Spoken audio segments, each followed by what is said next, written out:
May I come in, sir? Yes, come in. Good afternoon, sir. Good afternoon. बैठ जाएं. Thank you, sir.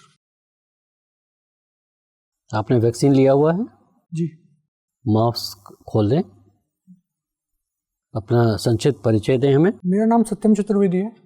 मैं मथुरा से belong करता हूँ. अभी मैं असिस्टेंट सेक्शन ऑफिसर के रूप में गृह मंत्रालय में काम कर रहा हूँ. मैंने ग्रेजुएशन BSA कॉलेज मथुरा से किया है और वहीं से पोस्ट ग्रेजुएशन मैथमेटिक्स में किया है.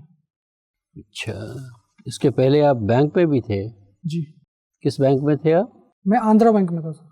आंध्रा बैंक में थे आप. अच्छा, फिर आपने बैंक की नौकरी आपको पसंद नहीं आई जो आप असिस्टेंट सेक्शन ऑफिसर बन गए?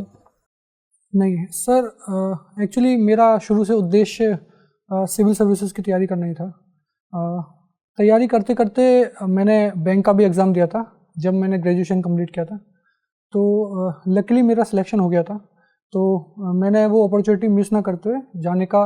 आप बैंक में प्रोबेशनरी ऑफिसर थे? जी. अच्छा. उसके बाद जब मुझे मौका मिला कि दिल्ली में वापस आने का, तो मैंने सोचा कि दिल्ली में वापस आने का ये मौका मिला है तो मुझे आना चाहिए और यहाँ पर मैं रहकर, क्योंकि यहाँ पर रिसोर्सेज थोड़े ज़्यादा हैं प्रिपरेशन के लिए, तो मैं यहाँ पर वो बैंक नौकरी छोड़ के आ गया. तो आप ये बताएं, बैंक में अच्छी खासी तनख्वाह थी, बैंक से अच्छी तनख्वाह मिल रही है इसमें असिस्टेंट सेक्शन ऑफिसर में आपको?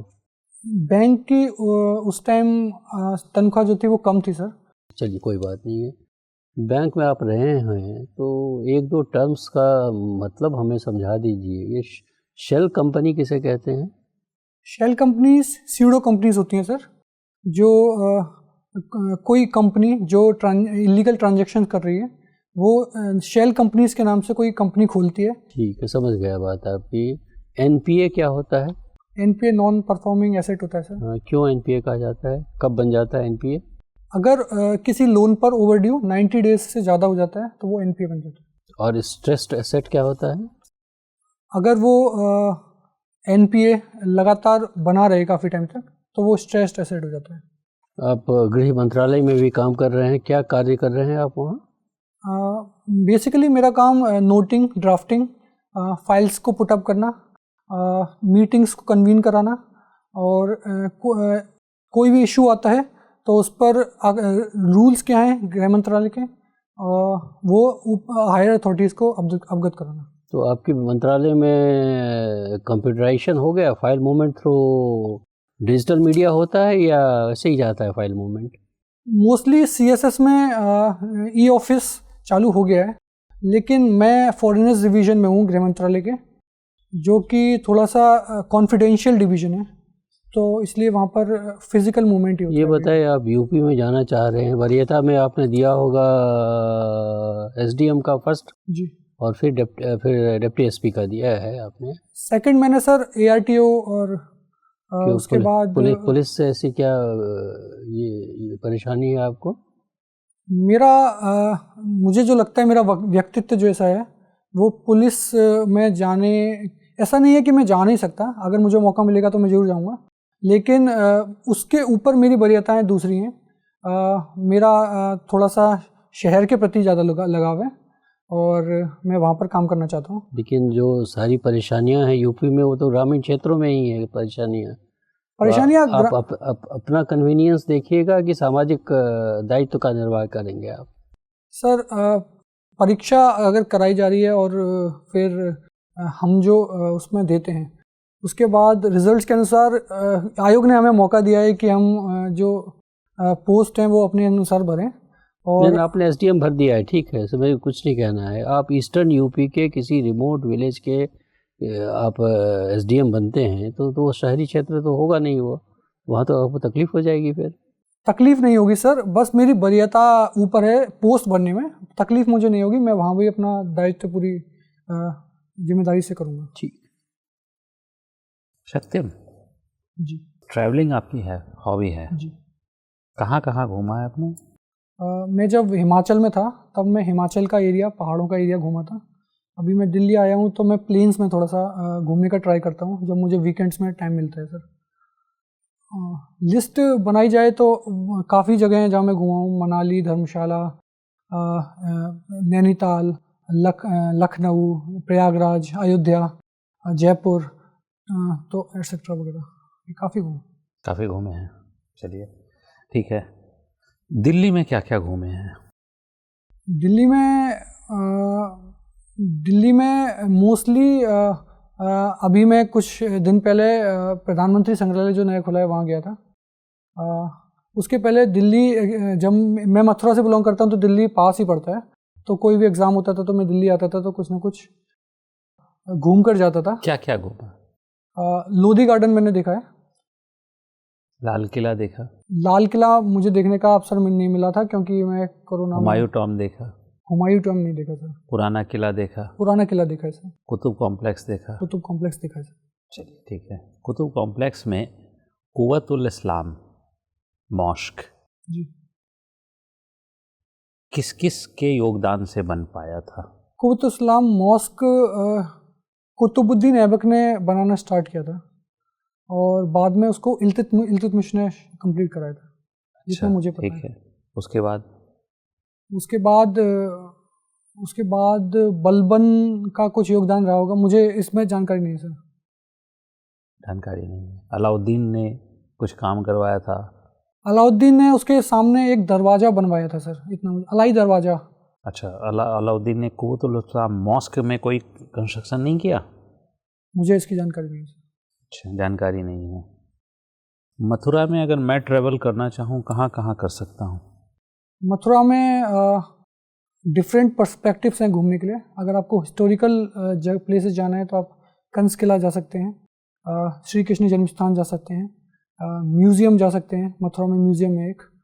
अगर आपको घूमने के पर्पज़ से ट्रैवल करना है तो एक कुछ स्टेट ऑफ द आर्ट मंदिर बना है, प्रेम मंदिर, वहाँ जा सकते हैं।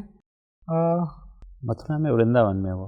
वृंदावन में है वो। मथुरा वृंदावन को मैं एक ही मानते हैं, एंटिटी करके बोल रहा हूँ। अच्छा। 14 कोसी परिक्रमा क्या है वहाँ? 14 कोसी परिक्रमा ब्रज क्षेत्र में होती है। ब्रज क्षेत्र जिसमें मथुरा, हाथरस, भरतपुर और आसपास के इलाके आते हैं, वो 14 कोसी परिक्रमा होती है। उसके चारों तरफ परिक्रमा लगाते हैं लोग, और एक कोस में 3 किलोमीटर होते हैं आई गेस, तो 42 किलोमीटर की परिक्रमा होती है। वो काफ़ी समय लगता है उसको करने में। आपने किया है ट्रैवलिंग में? मैंने नहीं किया। ट्रैवलिंग में आपको रुचि नहीं हुई वहाँ? मैंने गोवर्धन की परिक्रमा की है सर, तो इतना समय नहीं मिला मुझे कभी कि मैं पूरा 14 कोसी परिक्रमा कर पाऊँ। अच्छा ठीक है। PSIR के स्टूडेंट हैं, वहाँ भी ट्रैवलिंग को लेकर एक डिप्लोमेसी की जाती है जिसे ट्रैक टू डिप्लोमेसी कहा जाता है, क्या है? ट्रैक टू डिप्लोमेसी जब होती है, जब ब्यूरोक्रेट्स जो होते हैं, जो सेकंड लेवल पर होते हैं किसी भी स्टेट में, वो जब बातचीत करते हैं, इनफॉर्मल मीटिंग्स होती हैं, तो उसको ट्रैक टू डिप्लोमेसी कहते हैं। Track 3 diplomacy? ट्रैक 3 डिप्लोमेसी में सिविल सोसाइटीज आ जाएंगी, person to person contacts. Track 4 diplomacy? Track 4 का नाम नहीं सुना सर। अच्छा, नहीं सुना है। अरस्तु जी के विचार को पढ़ा होगा आपने? जी। ठीक है। मैं अरस्तु को नहीं जानता हूँ, कैसे परिचय कराएंगे अरस्तु से? पॉलिटिकल साइंस में कहा जाता है कि everything in political science is footnotes of Plato and Aristotle.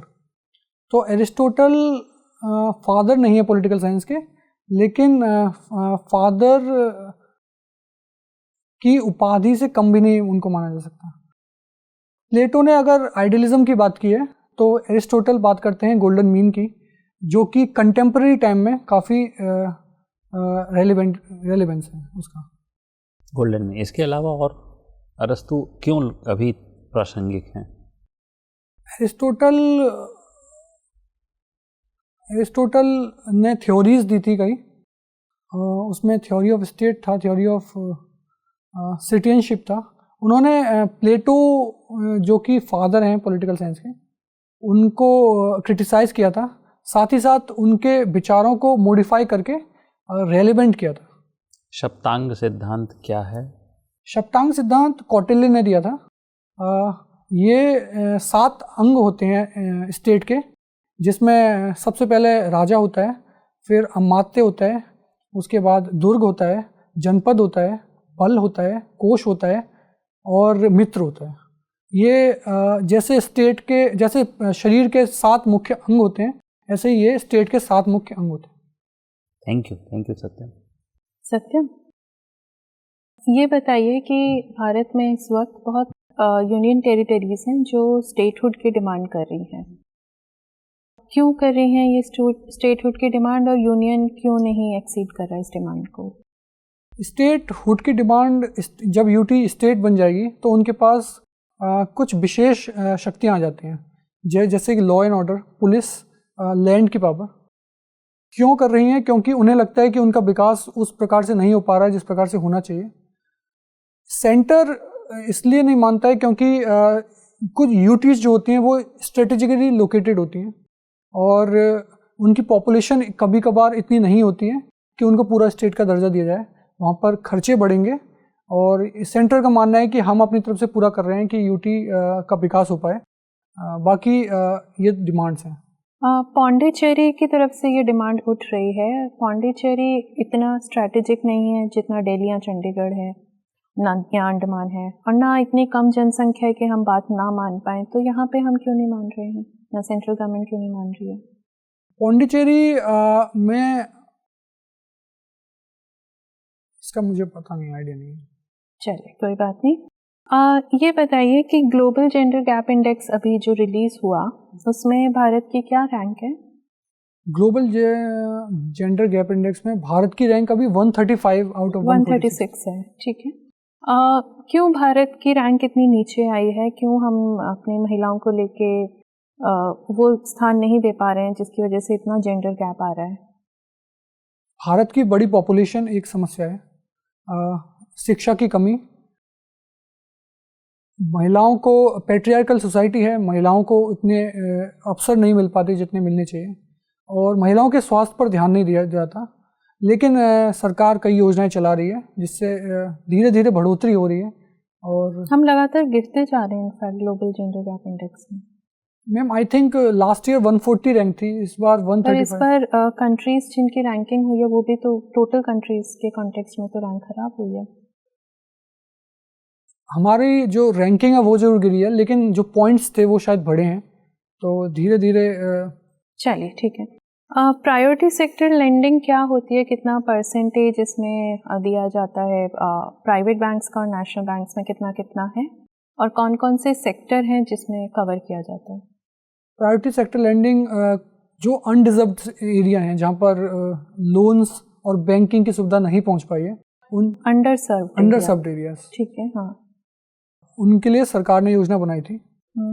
Nationalised bank जो होते हैं वो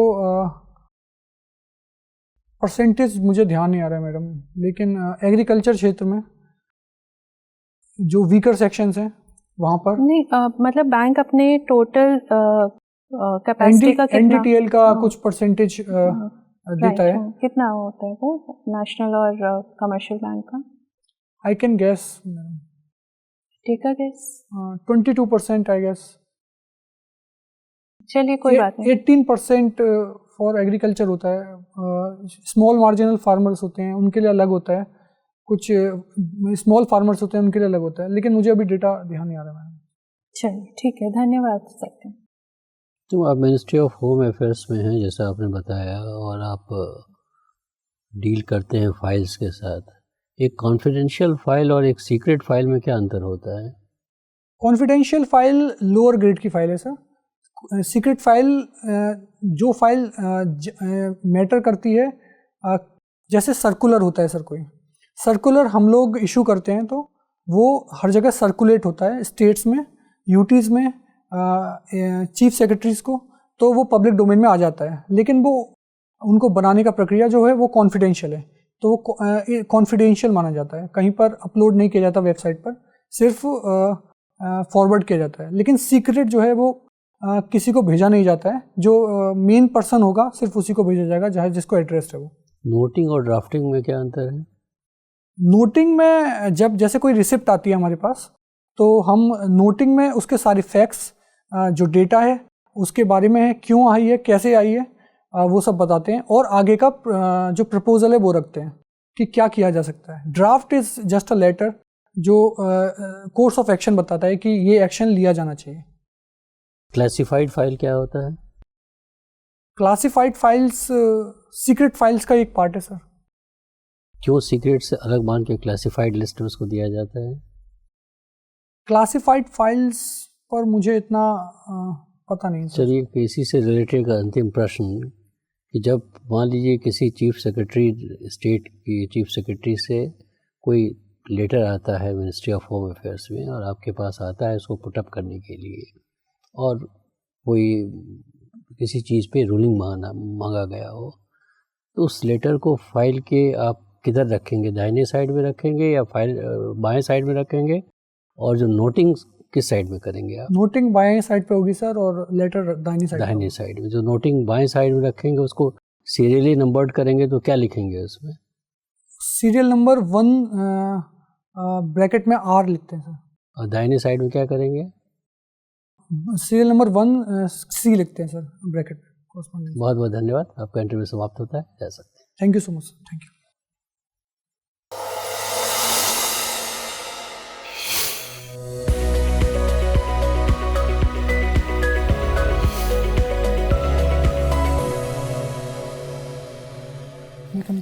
बैठ जाइए। Thank you sir. कैसा अनुभव रहा सत्यम आपको? ठीक रहा सर, थोड़ा सा मैं हिचकिचा रहा था कुछ बातों में। आपको वही मैं कह रहा था, आप बहुत अच्छे कैंडिडेट हैं और ऑलरेडी आप अचीव कर चुके हैं बहुत कुछ ज़िंदगी में। इस यंग एज में आपने बैंक में काम किया है प्रोबेशनरी ऑफिसर के रूप में, वहाँ आपने प्रूव किया है। फिर आप इस सर्विस के थ्रू आप already ministry of home affairs में काम कर रहे हैं। ये सब आपके अचीवमेंट्स हैं और इससे बेहतर करने जा रहे हैं जी। और जो हम लोगों ने प्रश्न पूछे आपसे, काफ़ी अच्छी जानकारी थी आपकी। आपने काफ़ी अच्छे ढंग से सारी बातों को बताने की कोशिश की, एक ईमानदारी से जिसको कहते हैं। तो इंटीग्रिटी ऑफ पर्पस वो सबसे इम्पोर्टेंट चीज़ होता है, वो इंटीग्रिटी आप में है। आपका मतलब पॉजिटिव स्टाइल ऑफ आपका कम्युनिकेशन भी है, कम्युनिकेशन स्किल भी हिंदी में आपकी है लेकिन काफ़ी अच्छी है। तो कम्युनिकेशन स्किल भी आपका अच्छा है, एज आपके फेवर में है, ईमानदारी है आपके साथ। यूपी स्पेसिफिक बहुत कम क्वेश्चन हम लोगों ने पूछा आपसे, तो यूपी में प्रायः आपसे क्वेश्चंस हो सकता है बहुत ज़्यादा पूछे जाए यूपी से रिलेटेड जो कि फैक्चुअल हो, तो थोड़ी उसकी तैयारी कर लीजिएगा। हम लोगों ने दूसरे पैरामीटर्स पर आपको देखा और पाया कि आपकी पर्सनैलिटी बहुत अच्छी है।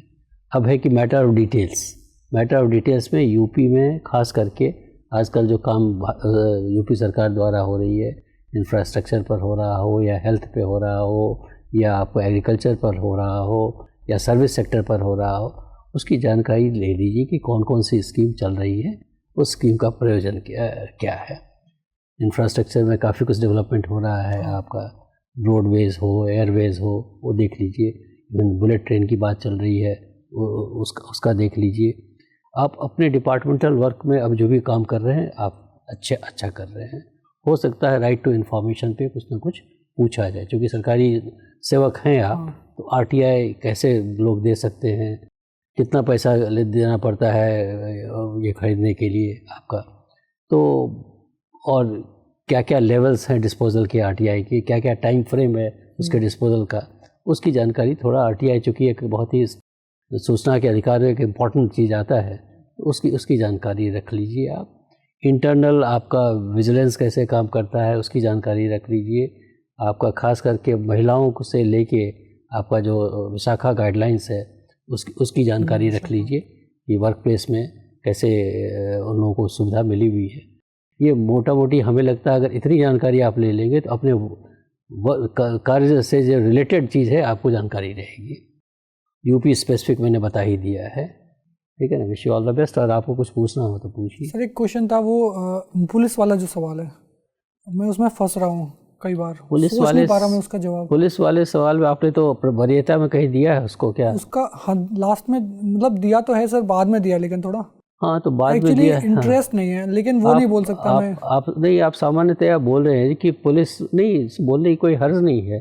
तो मैंने अपने को बात की और मुझे लगा कि मेरा जो कंट्रीब्यूशन होगा बेस्ट होगा इस फील्ड में। इसका मतलब नहीं है कि हम वहाँ नहीं जाना चाहते हैं, लेकिन मेरा अपने से मैंने बात की है, सेल्फ असेसमेंट जो मैंने किया है, मुझे लगा है कि सर मैं बेस्ट सूटेड हूँ इस पोस्ट के लिए। इसलिए मुझे पुलिस के लिए ऐसा कुछ भी नहीं है, एक अपने आप में बहुत अच्छी सर्विस है पुलिस सर्विस, और बहुतों की इच्छा होती है बट मुझे निजी तौर पर चूँकि मुझे कहा गया है कि मैं वरीयता बताऊं, तो मैंने उसका चयन किया है। तो कुछ पॉजिटिव पुलिस के लिए भी बोल के, पॉजिटिव अपने लिए भी, कि मैंने खुद से बात किया और मैंने पाया है कि अगर, और मुझे आपने अधिकार दिया है लिखने का, इसलिए ऐसा नहीं कि पुलिस को मैं नीचा दिखाना चाह रहा हूँ या कुछ भी।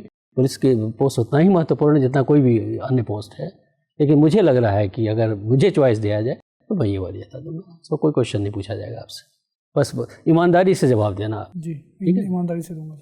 चलो, all the best. Thank you sir, thank you so much, thank you.